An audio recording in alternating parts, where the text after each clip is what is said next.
Welcome back, patrons, to another tutorial, and today I'm going to be going over giving a bright polish to your graver. Now this is my 120 degree carbide C-Max graver that I use all of the time in every single piece I make. And depending on what style you're going for, the polish on the face is more or less important. But if you really want a bright finish on it, and you can either do it with ceramic wheels, or there's a few different ways of doing it, but my favorite is these little diamond wheels, and this one is actually a yellow wheel. It's just a little harder to see because I've used it so much that the top is kind of black now. But this has lasted me years and hasn't worn out at all. And this little wheel fits in your flex shaft, and you can polish and repolish and polish again with this, and it will last, I don't know, maybe forever. But in this video I'm just going to go over how to polish up the face of your gravers with this diamond wheel for your flex shaft. Okay, so I have this diamond wheel in my flex shaft now, and I'm actually just holding the graver in the cullet. And you can just take, if you don't have a cullet, you can just hold the graver in your hand. It's just a matter of being steady on the face that you're sharpening. And so it always helps to have a graver that you've sharpened and pre-shaped before. But once you get the hang of the geometry with this, you can actually sharpen your gravers this way and form them this way as well. It just takes a little bit more practice to get all of the geometry correct. Alright, so I'm going to go ahead and start spinning this.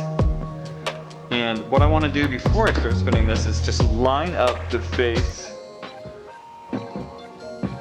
with the wheel. And I want to make sure that I'm coming in at the same angle that the face is already at. And I want the wheel to spin fast, because the slower the wheel is spinning, the tendency is to slide around and change your angle a little bit. So make sure your angle is there, lock it in, and then take it away, start spinning your wheel.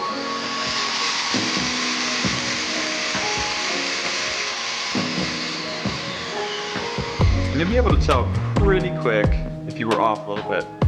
And I was, just ever so slightly. But that's fine. You just get back, line it up, and then go at it again.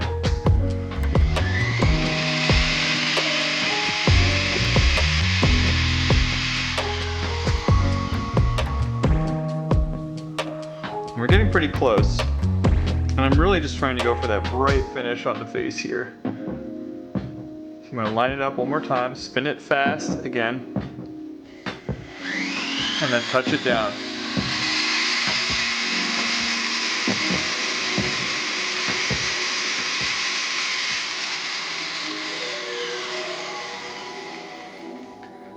You can see this angle was a little different on the last time that I sharpened this graver with my power hone. And it's taking a little bit longer to clear up the face with this wheel. But I'm going to go at it one more time.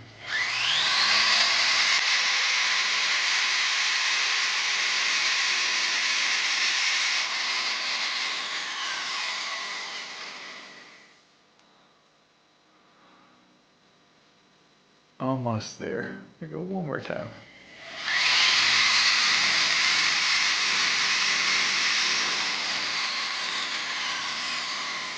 Okay, there we go. Couple things to note. Carbide will not sharpen as fast as steel, so hardened steel will sharpen much faster with these wheels. And the wheels come in different colors. This is the medium grit. You can get the higher grit, which I don't remember what color it is, but I think the lowest is blue, and I'll put that in the notes. But the nice thing with this is it doesn't grind away your metal so fast that it will ruin your graver. So if your angle is a little bit off, you can always go back in and correct it. And so this, you can kind of see from right there that the face, and I'll do a close-up to really show how reflective the face is. And what I might do as well is touch up the heel on this, so really get that bright finish. And then I'll show you what that looks like in metal. But maybe while I have you on this shot, I will just touch up the heels a little bit. And now this is the same thing. You really want to just match the angle. So I'm looking through my scope, but you can be looking through a loop. And that's how I learned to sharpen gravers, just through a loop. So getting your angle and then taking it off, spinning the wheel and touching it down.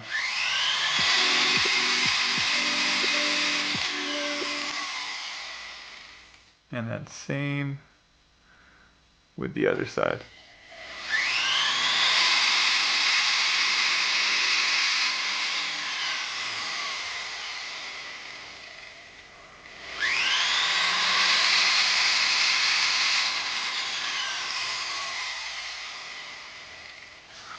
And I've also showed you in other videos, but a good way to tell if it's still sharp is to test it on your thumb. And so really this will be the moment of truth if it stops on my thumb. And it's looking sharp. And we'll take it over to my handle and see how it cuts. So it's kind of hard to get it close up enough, but you can see how the light is reflecting off of this. And this is a really bright finish, so I'm going to take it over to some steel and just cut a few wheat leaf patterns and show you what it cuts like.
Now you notice that this side, both times, my graver has slipped slightly. And so what that's telling me is that one of the angles on my heel is just a little bit off. Not enough that I can't cut, but enough that I would slip a little bit. So what I would do is just go in with my loop and retouch up that angle. And it's nothing different than what I've showed you already. It's just matching up that angle and spinning the diamond wheel until you get a nice polish. Now, I engrave a lot in silver. So the polish on the engraver is not quite as important if I'm going to be oxidizing the piece, because in the end, I will be oxidizing it and all of the bright cut lines are going to be blackened.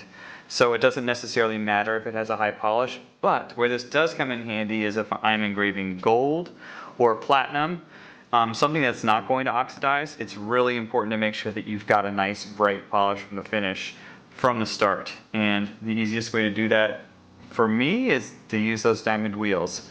So I hope that helps. Give that a shot. And otherwise, if you guys have any questions, I'm always here to help, but I hope that clears some things up. And I'll add some links. I think these wheels are 30 or 40 bucks, which is really expensive for a diamond wheel. But like I said, I've had that one for 6 years now, and it's still almost brand new. So worth the money. Hope that helps. Either way, I'll see you next week.